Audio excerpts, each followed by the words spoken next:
Alright, Peace and Greetings YouTubers. So can we talk about this Ryan Lochte situation? You know, I just have to say, this has been a very entertaining story to follow. And it's just so entertaining to the fact that I'm almost disturbed, because as more and more elements of the story continue to come out, I'm just like, how much crazier is this mess going to get? Like, Ryan, I don't know who your PR is, but you need to fire everybody because they have led you in the wrong direction.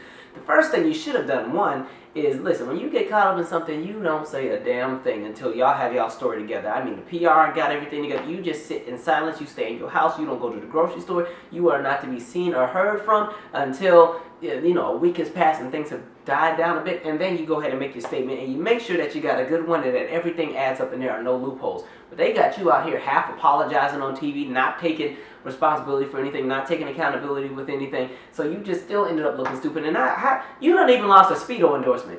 Of all endorsements to lose, I didn't even think a men's swimwear company would even care that much about an image thing, but they said they don't even want to effort you like that anymore, so you need to get that together.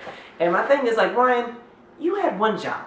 Your job was to go to Rio, get on that nice little plane, you go get in the pool and splish, splash, splatter, do whatever you do, get your medal, fly back to the United States, you do the morning talk show circuit and say some patriotic stuff that the people love to hear, and go to the parade and kiss the baby, and you end up on the Wheaties box.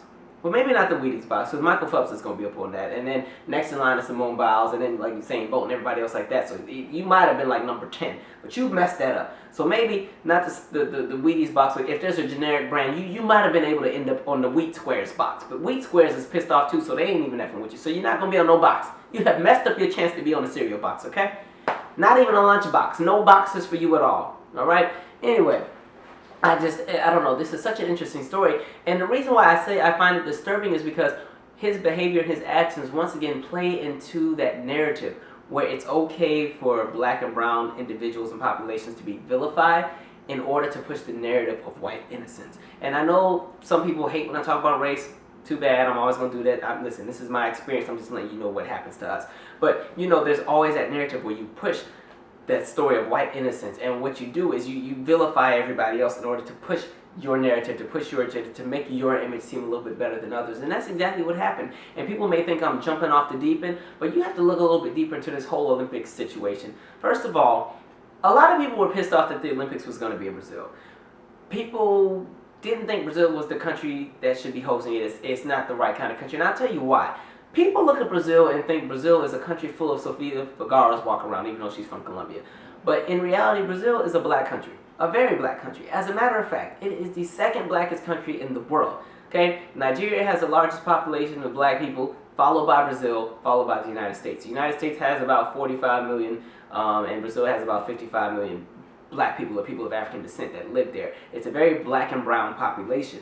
And so what happens is, whenever you have something like a World Cup or an Olympics that's not in either Europe, and Western Europe specifically, the United States / Canada, or Southeast Asia like Japan or China, then there's always the big hoopla about, oh, these countries aren't ready, they're not this, that, and the third, they're not going to be able to host this, they're not going to be able to do that. And so you vilify and you try to downplay everything that their country is able to do because you like to push the narrative that your country is more superior to the others. And that's what they've done in Brazil.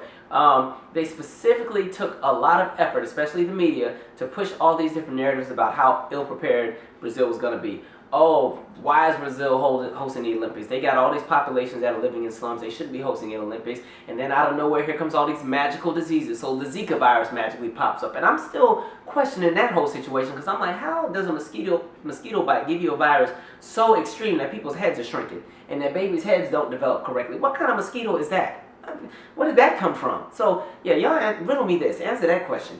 And then, you know, the whole situation, oh, well, we got to tell the stories about the people that are being robbed. And then, oh, the hotels weren't finished on time. And here's a picture of the hotel, and they didn't have running water. So, you know, they pushed that. And my thing is, well, listen, Europe and America, had y'all not went and colonized the whole world and took everybody's resources and then left them destitute once they got their independence, a lot of these countries wouldn't be in the situations that they're in. So, literally, this is indirectly your fault that you may think that Brazil isn't ready. You play a role into that. But anyway, there's a narrative that there's this element of white innocence that's around the world, and that white people can do nothing wrong, and that if something does happen, then it has to be the fault of somebody else. There has to be some kind of loophole, which is why the media was so pressed to go and try to push the whole boys will be boys narrative, and oh, well, he's just a 32-year-old kid, and you gotta let them.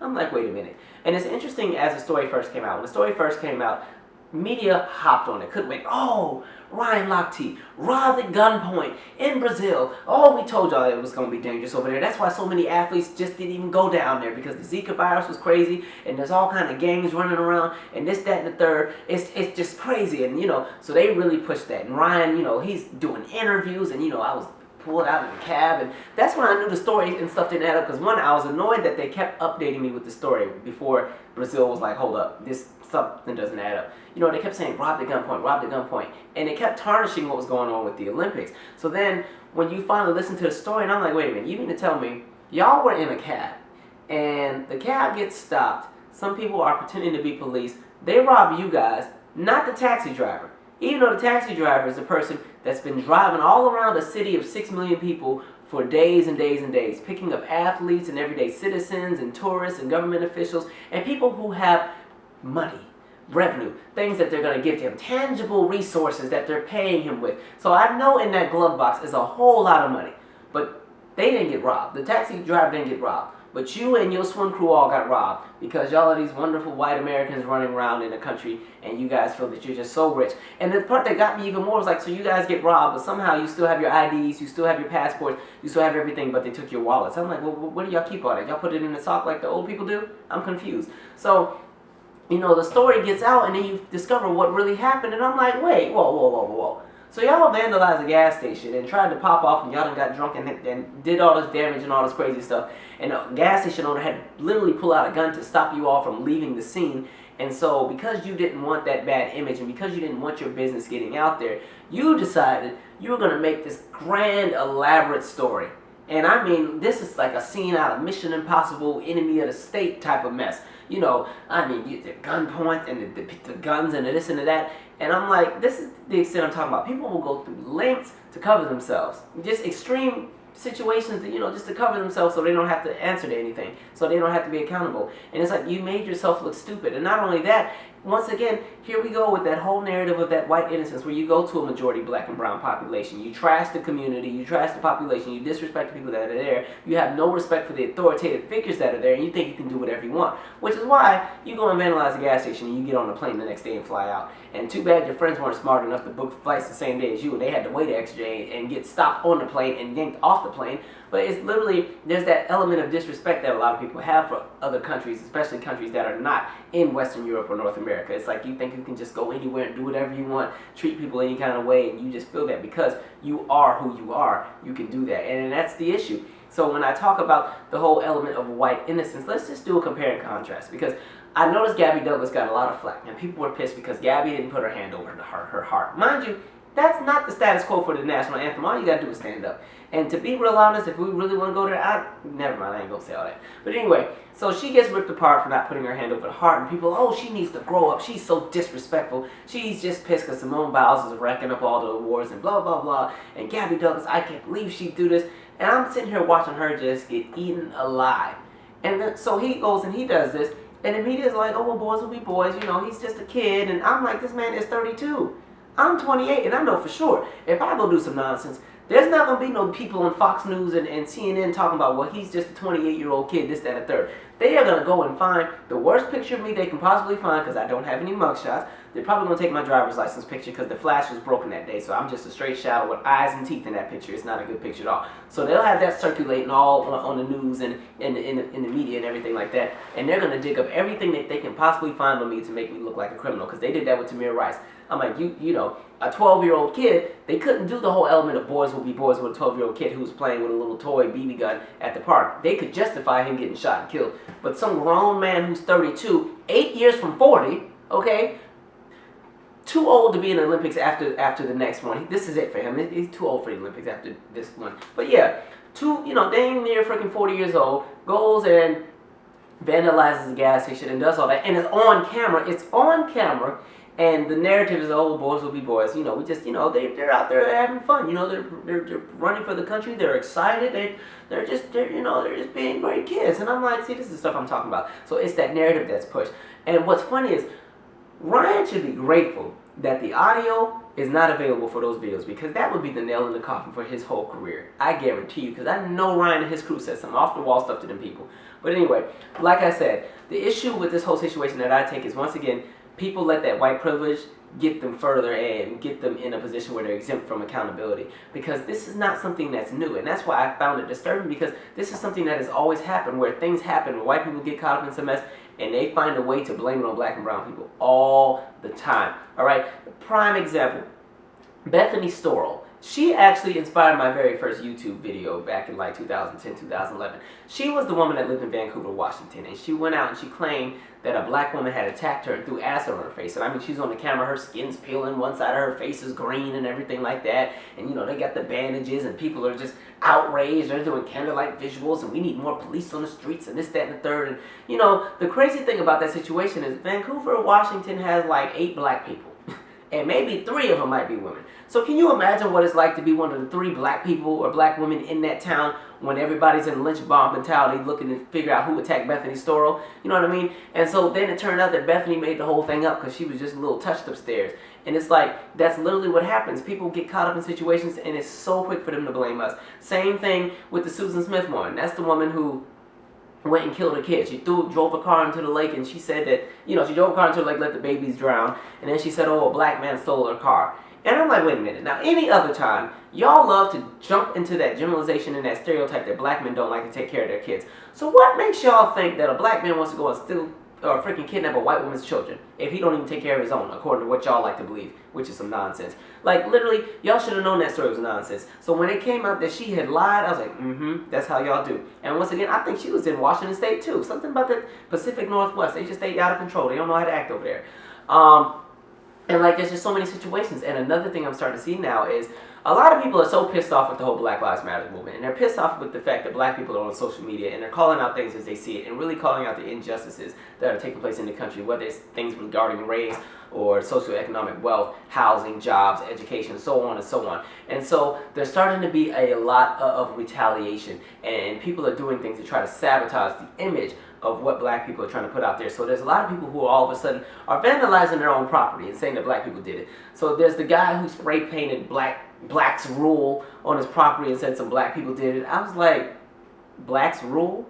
That's some Bart Simpson freaking lingo 1993 mess. Like, we don't say blacks rule. We don't even say rule after anything. That's the mess y'all would say. That's a very skater boy type of cool 1992 type of lingo. Nobody black says that crap. So I'm like, if y'all gonna try to emulate us and frame us, you need to do it correctly. You should probably go watch some throwback movies and some, you know, John Singleton flicks or something if you're gonna get the lingo. And it's not just that. And then there's the other one where they spray painted black power on a church. I'm like, do you know how religious black people are? Black people are scared of black Jesus. So there's no way black people are going on a church and spray painting that. Y'all the ones that burn and blow up churches and burn crosses in people's yard. That's not stuff we do. So y'all tried it with that one. And then there's the other one where there's the woman, and she wanted to claim that she got beat up by some black woman or a black man on the train. So she put a whole bunch of black mascara on her eyes and tried to make it look like her lip was busted. But she couldn't even do the makeup right. She over here looking like a dang raccoon mixed with the Joker from Batman, talking about she was attacked, and gonna take a selfie and post it on Facebook.